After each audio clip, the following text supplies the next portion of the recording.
Boa noite, meus irmãos. Graça e paz a todos.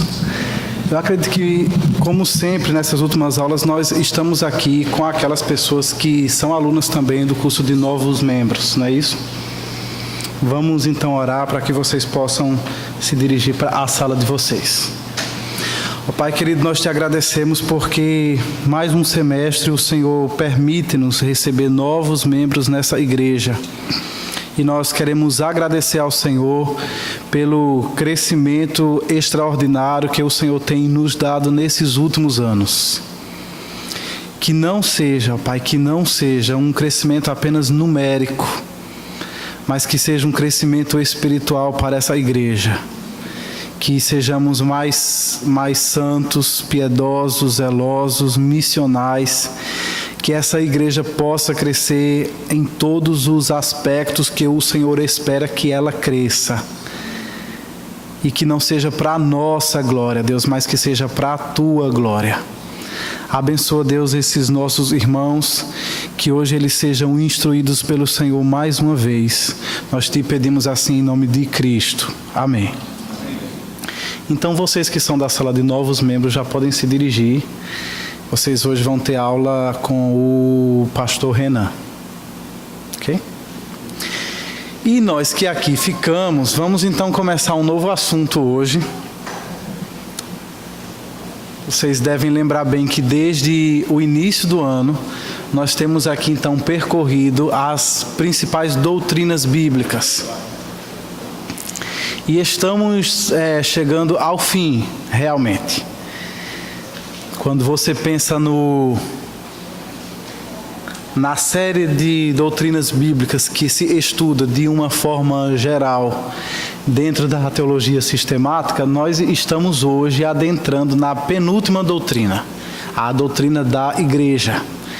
E vamos então permanecer nela durante todo esse mês de outubro, até que novembro e dezembro, os 2 últimos meses do ano, nós nos dedicaremos à doutrina das últimas coisas. Provavelmente, eu imagino que seja a mais esperada, não é? Quase todo mundo quer saber das últimas coisas, do fins, escatologia. Não é, Bebeto? Bebeto está dizendo com certeza. E eu então peço para que você aguarde só mais um mês. Essa doutrina que nós vamos então iniciar hoje, eu acredito que ela é importantíssima, na verdade sempre foi, mas talvez nesses nossos últimos anos, ou nas nossas últimas décadas, talvez essa doutrina se revele como de extrema importância, como nunca antes. Já que nunca se viu tanta gente desviada, ou como se prefere dizer hoje, nunca se viu tanta gente desigrejada. Eu sei que, muito embora pessoas que se identifiquem como desigrejados se achem numa categoria diferente daqueles que nós antigamente costumávamos chamar de desviados, na prática, eu sinceramente não vejo diferença nenhuma. Dificilmente um desviado dizia que tinha abandonado a Cristo. Dificilmente um desviado dizia que não estava mais acreditando na Bíblia. Eles costumavam manter, pelo menos verbalmente, pelo menos aparentemente, todas essas crenças. Ele só não queria participar mais juntamente com a igreja. E quando eu vejo esse atual movimento desigrejado, com todo esse alarde que eles têm feito pelas redes sociais, quando eu olho para eles, o que me parece é que eles estão fazendo a mesma coisa. Eu quero a Cristo, mas eu não quero igreja.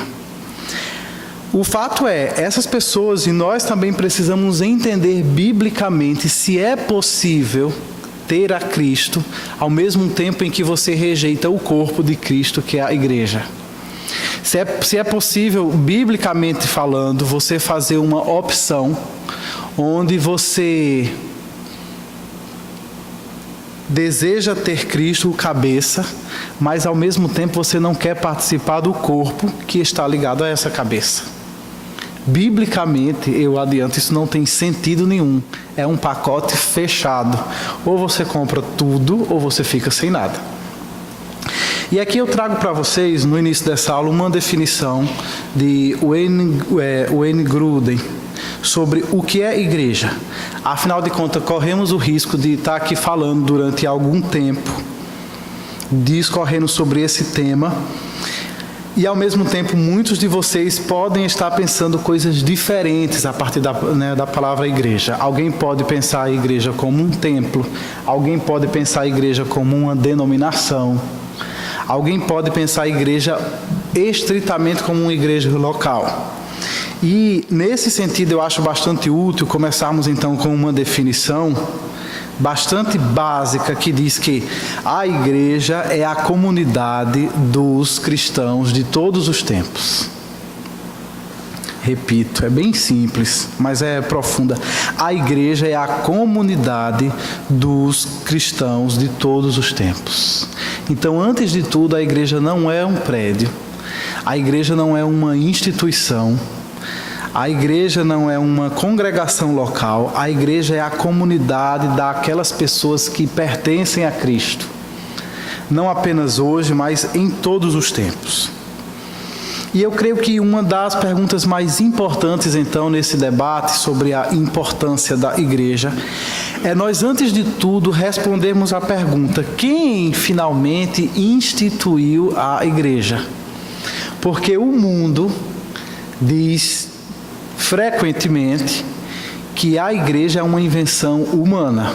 As pessoas dizem: olha, Deus, tudo bem, ótimo, Jesus, perfeito, admiro demais. Agora, igreja não, porque igreja é uma invenção humana. E eu tenho a impressão que muita gente, inclusive, suspeita que a igreja seja uma invenção humana da Idade Média. Já que é na Idade Média que muitas coisas esquisitas apareceram, às vezes as pessoas pensam, isso deve ser uma coisa lá da Idade Média, né? Os papas, sei lá quem inventou isso. Quando a gente olha para a Bíblia, a gente vê o próprio Jesus Cristo dizendo: edificarei a minha igreja e as portas do Hades não poderão vencê-la. Ou você vê Jesus Cristo, por exemplo, tratando sobre o assunto da disciplina. Se um irmão ofender você, prejudicar você, se ele for faltoso com você, busque esse irmão e converse com ele. Se ele não ouvi-lo, leve 2 testemunhas, para que pelo testemunho de 2 ou mais pessoas todo o conselho se estabeleça.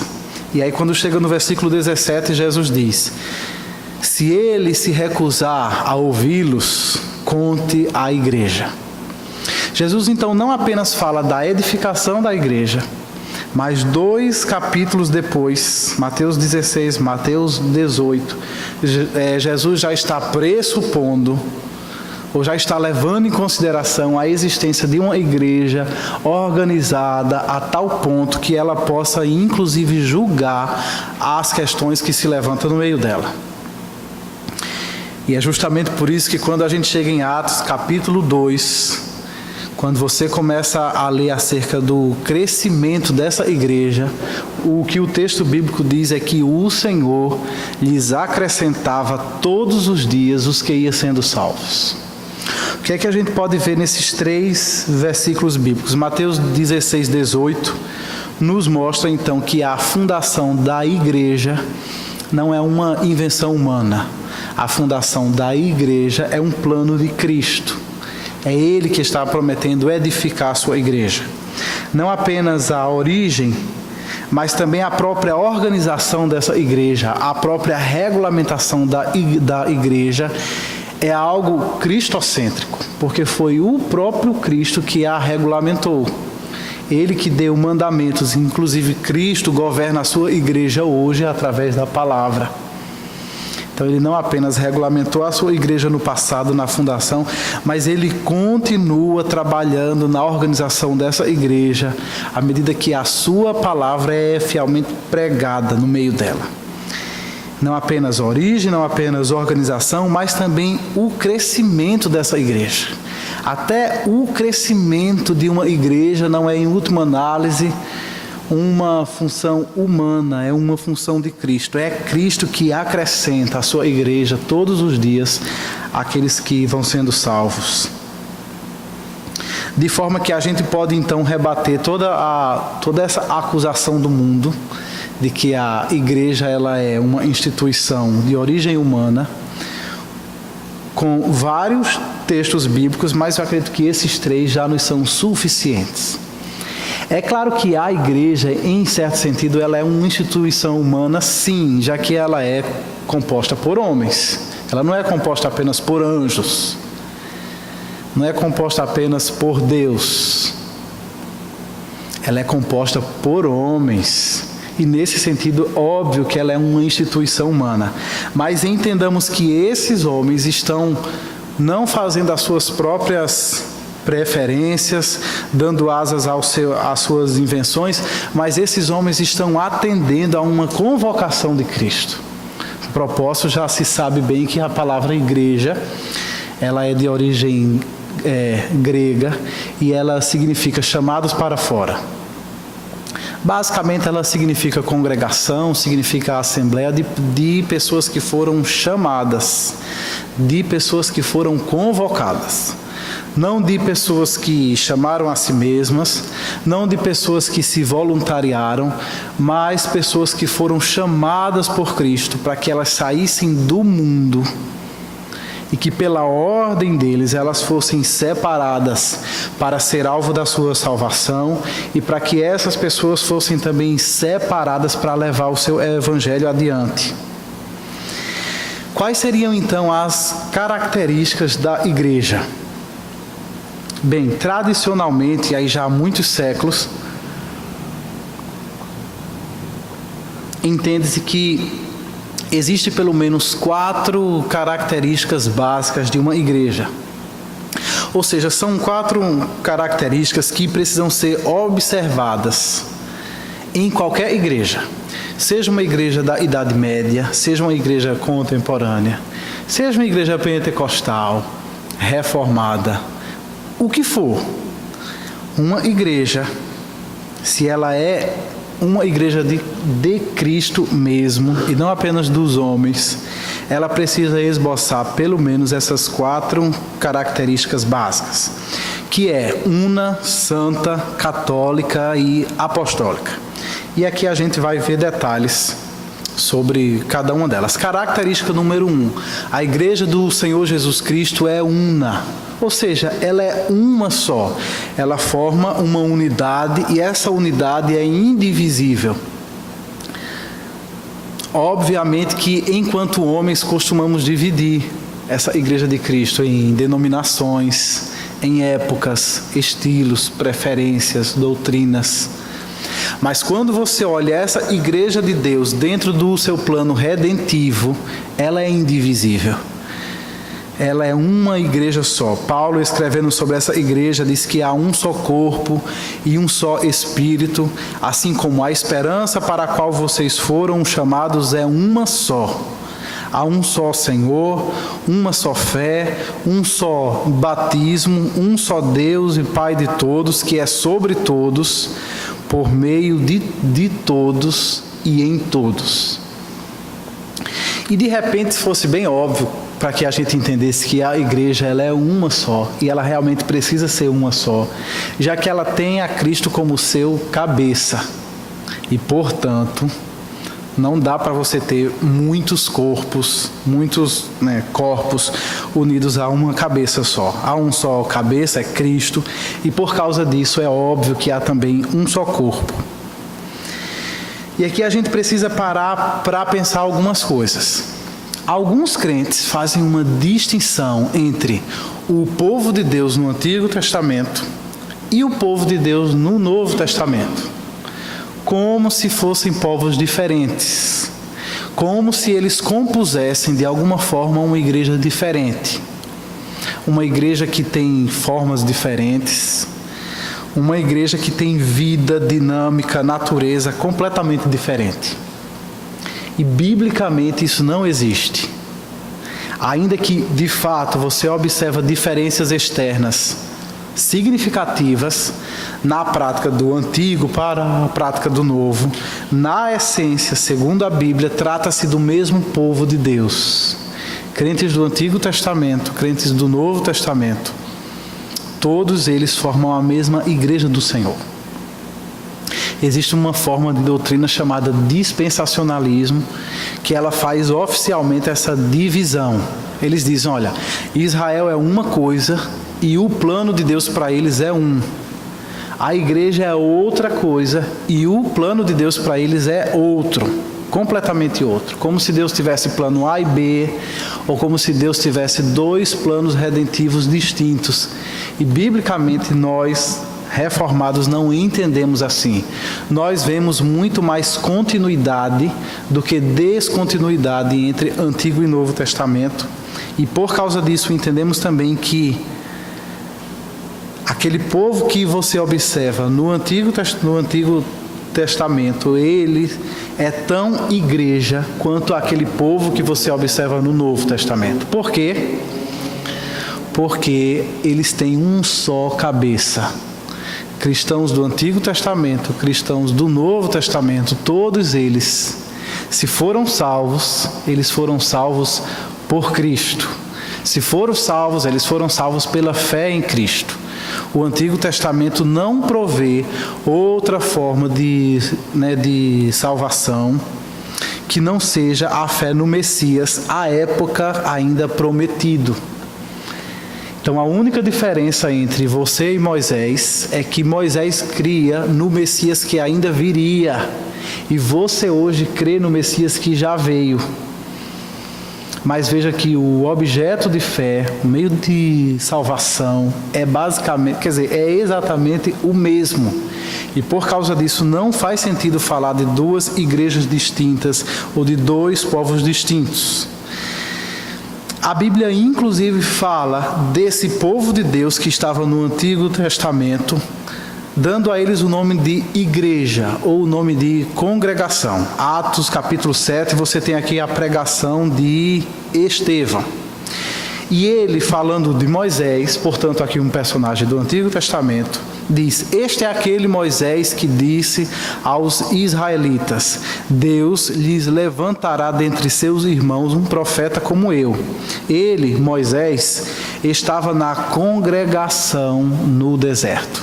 E aqui várias Bíblias que têm a tradução mais antiga traduzem a palavra congregação como igreja, porque de fato trata-se da mesma palavra grega que é eclésia. Então, segundo esse texto de Atos, a gente pode dizer que havia uma igreja no deserto. Havia uma igreja que havia sido libertada do Egito, que estava agora peregrinando no deserto sob a liderança de Moisés.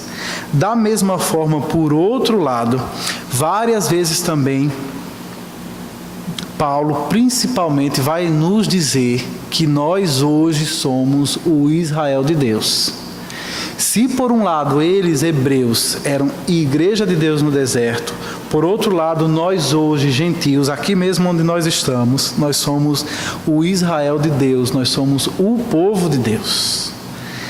Paulo então, escrevendo aos Gálatas, diz: todos vocês são filhos de Deus mediante a fé em Jesus Cristo. Pois os que em Cristo foram batizados, de Cristo se revestiram. Não há judeu nem grego, escravo nem livre, homem nem mulher, pois todos são um em Cristo Jesus. E se vocês são de Cristo, são descendência de Abraão e herdeiros segundo a promessa. De forma que tanto eles do Antigo Testamento eram igreja, como nós hoje somos Israel. E é possível que você use esses termos de forma intercambiável, porque afinal de contas trata-se do mesmo povo. Também quando a gente fala que a igreja é una, a teologia faz uma distinção entre igreja militante e igreja triunfante. Porque já que a igreja de Cristo é uma só, ela abarca crentes de todas as épocas, inclusive crentes que já estão mortos.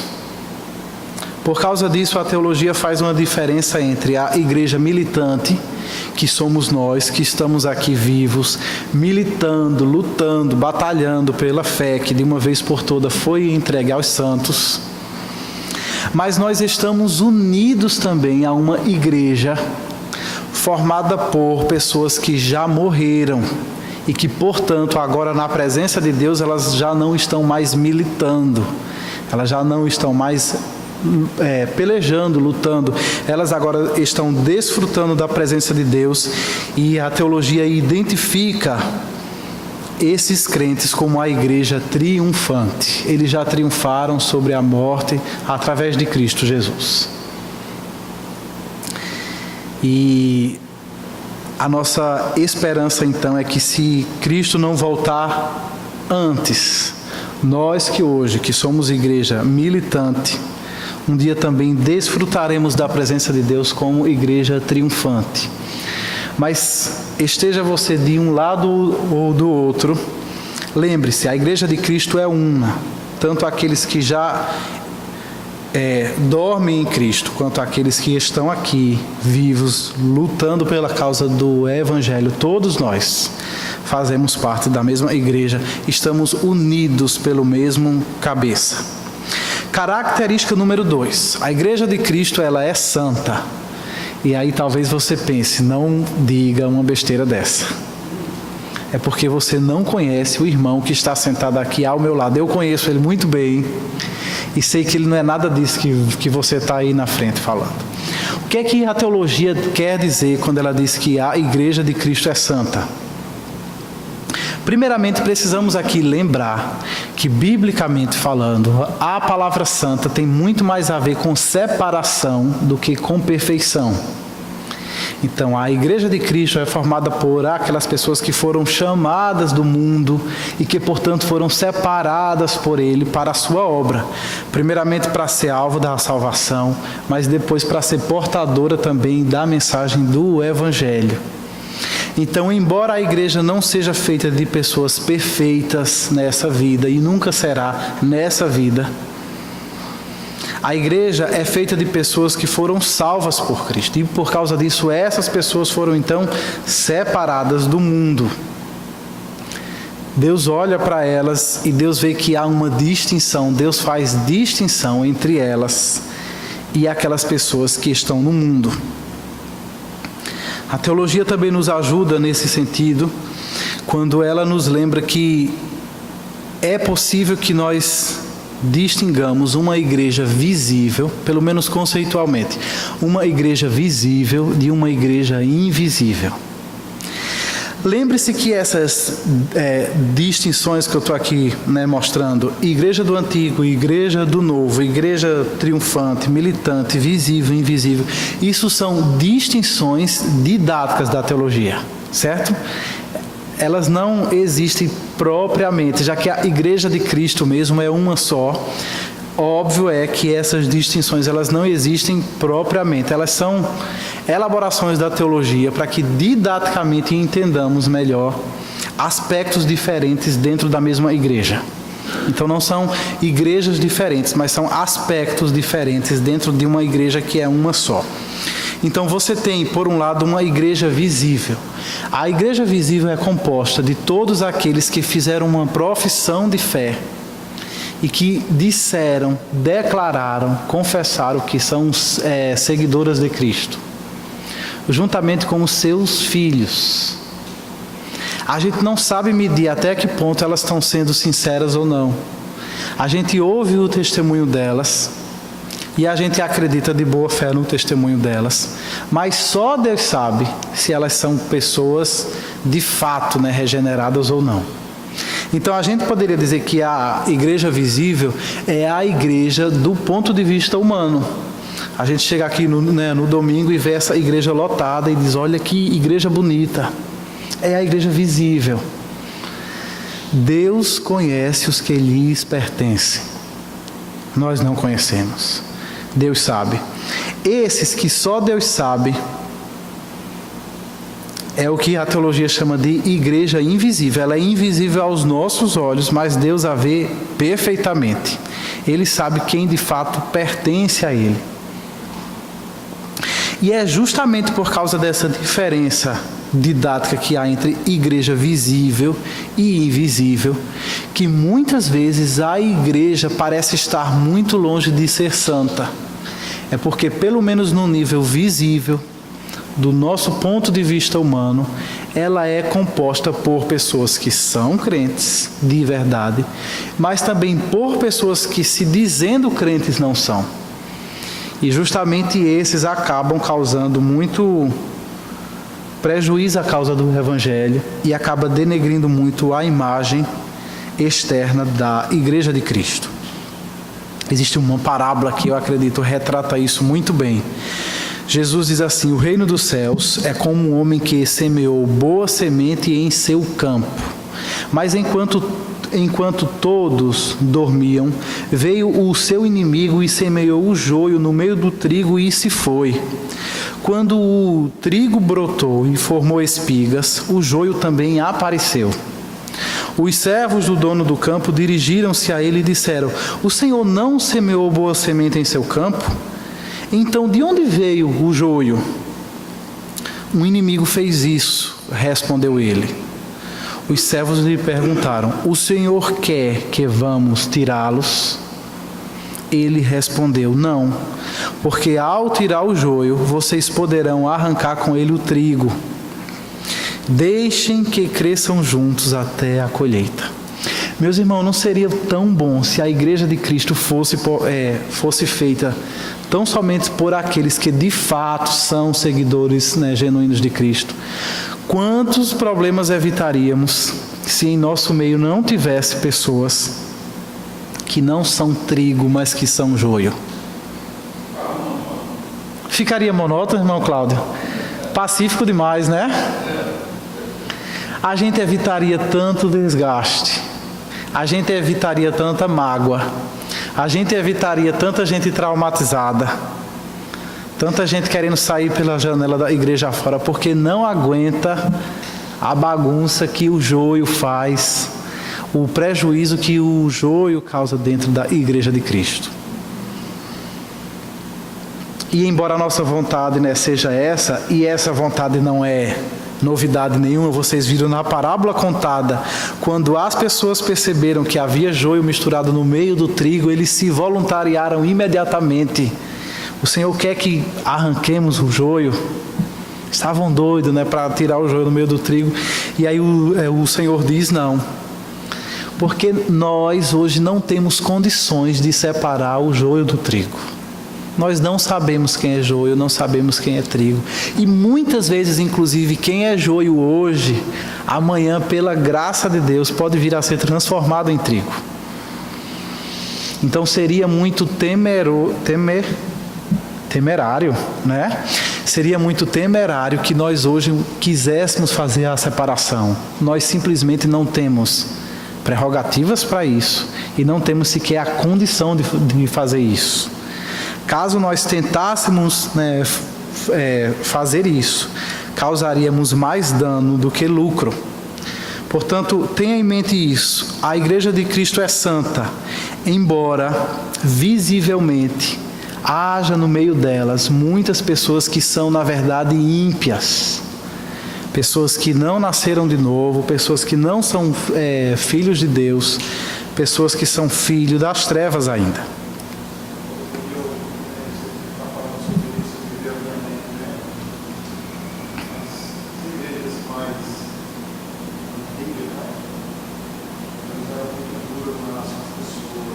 Uhum. Usava a palavra eliminar.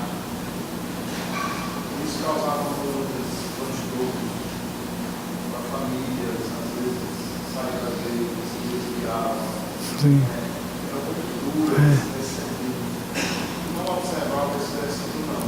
Principalmente porque era feito de todo jeito e muitas vezes era feito por causas banais, Eu, por exemplo, e não é uma história da Carochinha, é uma história minha, da minha adolescência, uma amiga minha lá da igreja, e era uma igreja batista, não era uma igreja pentecostal, nem nada, era uma igreja batista.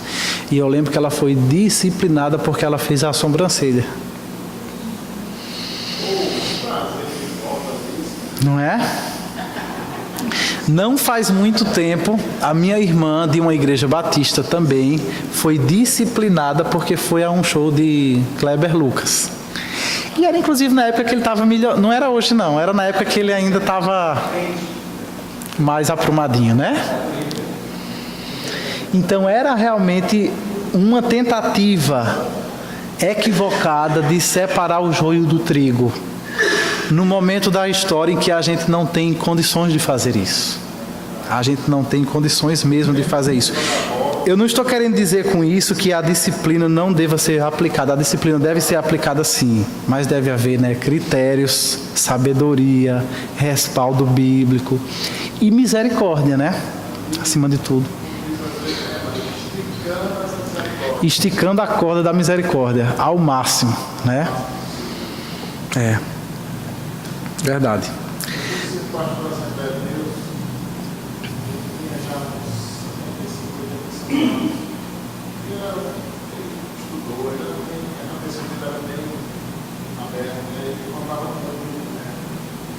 Tragédias, né, da Assembleia de Deus desse livro, né, porque eles eram intratáveis. Não podia usar abertura, era logo eliminado, não podia jogar bola, não podia. Muita coisa disso. Teve uma época que até Coca-Cola não vai vir. Se você fumar. Literalmente. Existe uma época que, graças a Deus, não podia Coca-Cola. Sandália havaiana também não podia usar, que era da moda, né? E por aí vai. Na época que lançaram a sandália havaiana, né? Hoje não, né? E por aí vai, não é? Terceira característica. A Igreja de Cristo, ela é católica. Significa universal. Não estamos aqui falando da Igreja Católica Romana, e não estamos aqui falando também da Igreja Universal do Reino de Deus. Não é nem uma coisa nem outra. A Igreja de Cristo é católica no sentido de que ela é universal, ela abarca crentes de todos os lugares. Então você faz parte da mesma igreja daquele irmãozinho que está lá do outro lado do mundo, lá na Indonésia, por exemplo. Então, embora você seja um cristão brasileiro, você é tão igreja quanto ele e você faz parte da mesma igreja que ele em Cristo. Essa palavra, né, católica, eu fiz aqui questão de trazer, já que é a palavra que a gente mais vê em manuais de teologia quando o assunto é esse. E até em outros tipos de livros. Recentemente estávamos em uma livraria, folheando o Novo Testamento, e aí tinha lá epístolas católicas. Aí o irmão que estava folheando deu um pinote para trás e disse: opa, o que é isso aqui? O que era aquilo? Epístolas católicas. O que é que vocês acham que são? Oi? Epístolas universais. Que são quais, por exemplo? Uma. Tiago. Então você tem, por exemplo, a carta de Paulo aos Efésios, é uma carta endereçada a uma igreja local específica. Você tem carta de Paulo aos Gálatas, a uma igreja específica, mas você tem a carta de Pedro, endereçada a quem? A todas as igrejas. Ou seja, é uma carta universal, também chamada na teologia de epístola católica. Então, se você vê isso na Bíblia, não se espante, tá bom? Muito embora a teologia também nos ajude a ver dois aspectos da igreja dentro disso. Você tem a igreja local e você tem a igreja universal. Embora sejamos membros de uma igreja universal, crentes de todas as épocas, de todos os lugares, nós também fazemos parte de uma igreja local. E a Bíblia mesmo reconhece as nossas congregações como igreja. Você veja, por exemplo, Paulo, ele concluindo já a carta, né, aos cristãos de Roma, capítulo 16, ele diz: saúdem Priscila e Áquila, meus colaboradores em Cristo Jesus. Aí ele diz uma coisa interessante: saúdem também a igreja que se reúne na casa deles.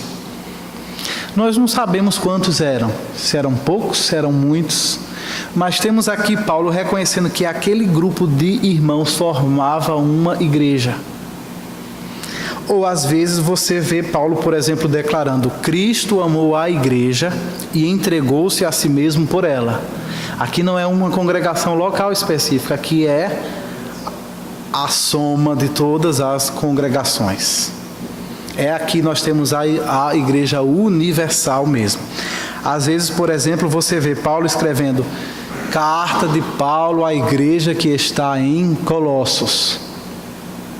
Ou seja, todas aquelas igrejas, todas aquelas congregações que havia na cidade de Colossos, todas elas são chamadas por Paulo igualmente de igreja. Ou às vezes você vê falar sobre igreja como de uma região. Atos, por exemplo, fala da igreja da Judeia. Não é uma congregação local, não é uma cidade específica, é uma região com muitas cidades e com muitas congregações locais.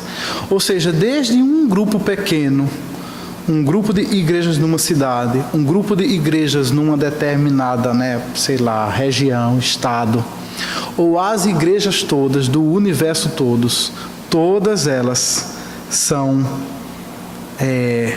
biblicamente confirmadas no status de igreja. Não é porque é menorzinha, não é porque é pouca gente que ela é menos igreja. Uma congregação local que se reúne numa casa, ela é tão igreja quanto uma multidão de congregações. Característica número 4.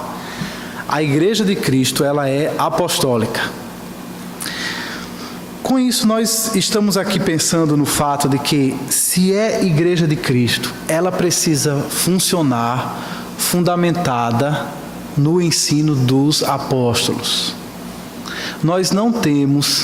Definitivamente nós não temos mesmo a autorização para reinventarmos o cristianismo a cada domingo. Nós precisamos ano após ano, século após século, andar nos mesmos trilhos que os apóstolos de Cristo estabeleceram. Trilhos esses que foram ensinados a eles pelo próprio Cristo. E uma vez que esses apóstolos aprenderam tudo de acordo com a Bíblia, a gente entende também que, seguindo os apóstolos, nós estamos seguindo também os profetas que vieram antes dele. E é justamente por isso que Paulo, escrevendo aos Efésios, diz: portanto, vocês já não são estrangeiros, nem forasteiros, mas concidadãos dos santos e membros da família de Deus. E aí ele diz algo interessantíssimo: edificado sobre o fundamento dos apóstolos e dos profetas, tendo Jesus Cristo como pedra angular, no qual todo o edifício é ajustado e cresce para tornar-se um santuário santo no Senhor. A igreja, portanto, está fundamentada, a igreja está edificada sobre o fundamento dos apóstolos, e ninguém tem autoridade para edificar a igreja de Cristo num fundamento diferente desse. É sabido de todos nós que hoje em dia acho que tem mais apóstolo do que crente no Brasil, né? E muitos deles com novas visões, com novas revelações, com invenções, com todo tipo de nem sei de quê, tentando lançar outros fundamentos além daquele que já foi plenamente estabelecido pelos apóstolos de Cristo. É justamente por causa disso, por causa dessa característica, que a igreja precisa ser apostólica. E isso tem mais a ver com o ensino dos apóstolos do que com uma suposta sucessão apostólica que a igreja de Roma roga para si, não é? Vocês sabem que eles dizem que eles são a igreja verdadeira porque eles estão fundamentados na sucessão apostólica, que Pedro teria passado para outro, até hoje chegar aí no Papa, né, Francisco. E aí já no século XVI, Calvino dizia: o que é que adianta você ter uma sucessão apostólica se há muitos séculos vocês já se afastaram completamente dos ensinos dos apóstolos? Então, pela doutrina, nós estamos muito mais ligados aos apóstolos do que por uma suposta sucessão. bastante questionável, inclusive. Bastante questionável, inclusive. Mas mesmo que fosse, mesmo que eles fossem descendentes biológicos dos apóstolos, se eles se afastaram da doutrina dos apóstolos, eles já não estão mais construindo uma igreja apostólica. Está mais para uma igreja apóstata, não é? Então, desde o século XVI, por causa de todas aquelas confusões que abundavam naquele século, havia uma questão que o tempo todo vinha à tona. Como é que a gente pode diferenciar uma igreja verdadeira de uma igreja falsa? Como é que a gente pode diferenciar uma igreja genuína de uma igreja falsificada? E, de uma forma geral, você tem pelo menos 3 indícios ou 3 evidências. Uma igreja verdadeira é aquela que prega fielmente o Evangelho. Uma igreja verdadeira é aquela que administra corretamente os sacramentos, batismo e ceia. E uma igreja verdadeira é aquela em que pratica a disciplina eclesiástica de uma forma bíblica. Se você observar esses 3 elementos, você vai ter indícios, né, suficientes de que você está diante de uma igreja verdadeira. Doutrinariamente, ela pode ser mais ou menos pura, porque talvez ela tenha isso aqui, mas em algum outro, né, detalhe secundário você vai ver alguma coisa estranha. Então ela pode ser mais ou menos pura doutrinariamente. Mas se você observa isso aqui, esses 3 elementos, você já tem indícios, né, suficientes de que você está diante de uma igreja verdadeira. Quando você olha o que é que esses 3 elementos eles têm em comum, você vai ver que está aqui a centralidade da Bíblia. É uma igreja que prega a Bíblia e não outra coisa. É uma igreja que administra os sacramentos da forma bíblica e é uma igreja que pratica a disciplina eclesiástica como a Bíblia ordena e da forma como a Bíblia ordena. Então, a gente poderia resumir essas 3 evidências dizendo: essas são marcas essenciais de uma igreja apostólica, de uma igreja que está fundamentada e que está edificada na doutrina dos apóstolos. Vocês já pensaram nas formas como nós hoje comumente olhamos para a igreja? Pessoas olham para a igreja e buscam nessas igrejas, coisas completamente diferentes daquilo que a Bíblia diz que nós deveríamos esperar ver numa igreja. Pessoas olham para uma igreja e veem nela um clube, um lugar onde você pode se associar com pessoas que têm os mesmos interesses que você tem. Um lugar para você nutrir afinidades. Ou às vezes pessoas olham para uma igreja como uma escola, um lugar onde você vai aprender a desenvolver seu potencial, desenvolver moral, desenvolver ética. Pessoas às vezes olham para uma igreja como se ela fosse uma ONG, um lugar onde você faz caridade, onde você ajuda pessoas necessitadas. Pessoas olham para a igreja e esperam que ela seja um hospital, um lugar onde pessoas que estão feridas, traumatizadas, tristes, angustiadas, abatidas, deprimidas, que possam ir até um lugar como esse e ali eles vão receber alívio. E às vezes, eu acho que esse é o mais recorrente, pessoas olham para a igreja como se ela fosse um posto de serviços espirituais. É aquela coisa, eu acho que eu já disse isso aqui antes, a pessoa vem aqui no domingo tomar um passe. Ele sabe que ele vai ter uma semana difícil à frente, mas ele vem aqui no domingo tomar uma dose de ânimo, uma injeção de motivação, de fé para a semana que vem à frente. Essa pessoa está olhando para a igreja de uma forma totalmente antibíblica. Embora essas coisas possam de fato acontecer na dinâmica de uma igreja, ela não existe para isso. Quando você pensa na igreja dessa forma, você está pensando na igreja completamente do ponto de vista do homem. É uma forma antropocêntrica de olhar a Bíblia, de olhar para a igreja. Olhar para a igreja e ver nela apenas uma resposta para as suas necessidades sentidas. Biblicamente, Deus vê a sua igreja de uma forma completamente diferente. Segundo Deus, a Bíblia é uma família, é um lugar onde Deus está agrupando pessoas que foram reconciliadas com Ele, que mais do que isso, pessoas que foram adotadas na família de Deus e que têm agora Deus como o seu Pai. A igreja também, segundo a Bíblia, é um rebanho cujas ovelhas ouvem a voz do pastor e o seguem.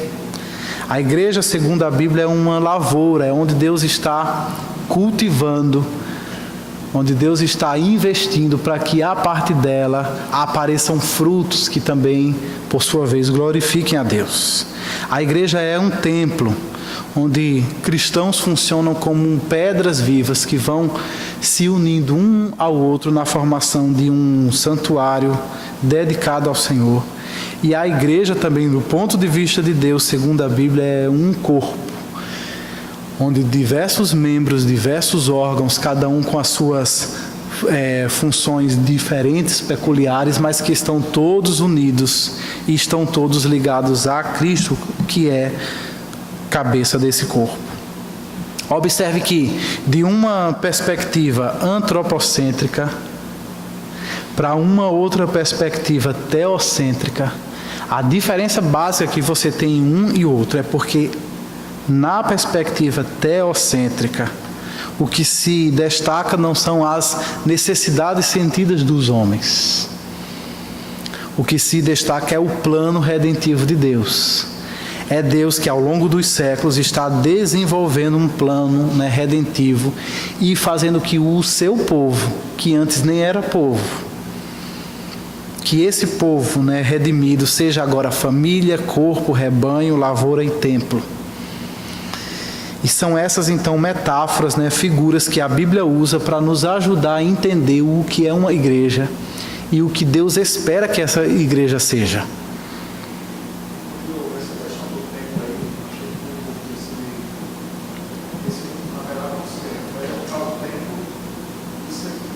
Não é o templo físico. A igreja é um santuário espiritual, não é? Pedro é que diz isso, que todos nós somos pedras vivas, que Deus está ligando umas às outras, todas elas fundamentadas sobre Cristo, que é a pedra angular, e nós somos todos juntos um templo ao Senhor, um santuário espiritual ao Senhor. As pessoas.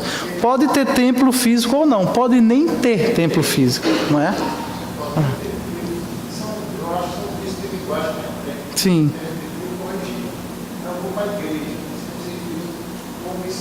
Ao templo, né? Inclusive a gente faz uso, comumente da palavra templo, e a gente está usando esse termo tomando emprestado das nossas origens judaicas. Só que o que a gente tem aqui é completamente diferente do templo da Bíblia. Primeiramente que o templo da Bíblia era um só, não tinha vários. Tinha um só em Jerusalém, no Monte Sião, e só. Não é? Então aqui nós temos o nosso espaço de reuniões, que ao longo dos séculos foi comumente chamado de templo.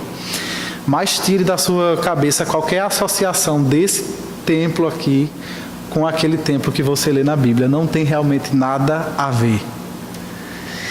Eu trago aqui, por fim, o texto da Confissão de Fé de Westminster. Eu acredito que funciona como um resumo excelente de tudo aquilo que nós discutimos aqui nessa noite. Confissão de Fé, então, no capítulo 25, fala sobre a igreja e diz: a igreja católica ou universal, que é invisível, consta do número total dos eleitos que já foram, dos que agora são e dos que ainda serão reunidos em um só corpo sob Cristo, seu cabeça. Ela é a esposa, o corpo, a plenitude daquele que cumpre tudo em todas as coisas. Mas depois a própria confissão faz aquela distinção que nós observamos da igreja visível e da igreja invisível. Nesse artigo 2, capítulo 25, artigo 2 diz: a igreja visível, que também é católica ou universal sob o Evangelho, não sendo restrita a uma nação como antes, sob a lei, ou seja, no tempo do Antigo Testamento, consta de todos aqueles que pelo mundo inteiro professam a verdadeira religião juntamente com os seus filhos. É o reino do Senhor Jesus, a casa e família de Deus, fora da qual não há possibilidade ordinária de salvação. A Igreja Católica dizia assim: fora da Igreja não há salvação, e isso não há exceção. A Confissão de Fé está aqui dizendo algo ligeiramente diferente. Ele diz assim: fora da qual não há possibilidade ordinária. Ou seja, há possibilidade extraordinária, mas ordinariamente, comumente, a salvação ela é experimentada por aqueles que foram salvos por Cristo e por esse mesmo Cristo reunidos dentro da igreja. A esta igreja católica visível, Cristo deu o ministério, os oráculos e as ordenanças de Deus para congregamento e aperfeiçoamento dos santos nesta vida, até o fim do mundo, e pela sua própria presença e pelo seu Espírito, os torna eficazes para esse fim, segundo a sua promessa. Esta igreja católica, ora tem sido mais ou menos visível. As igrejas particulares, congregações específicas, que são membros dela, membros dessa Igreja Universal, são mais ou menos puras, conforme neles é com mais ou menos pureza, ensinado e abraçado o Evangelho, administradas as ordenanças e celebrado o culto público. Bem, é isso. Esse é o último artigo. Perguntas? Eu acredito que essas são questões assim, fundamentais, nada de outro mundo, questões bem simples mesmo, mas eu acredito que vale a pena, vez por outra, a gente repensar nisso. Já que nós somos igreja, precisamos, vez por outra, baixar as portas e fazer aquele balanço, né, regular, para ver se a gente ainda está, de fato, cumprindo, de fato, o chamado. Se nós estamos realmente pensando acerca de nós da forma como Deus deseja que nós pensemos sobre nós mesmos, que nós vejamos a nós mesmos e principalmente da forma como Deus espera que nós entendamos e compreendamos a obra que Ele está fazendo em nosso meio.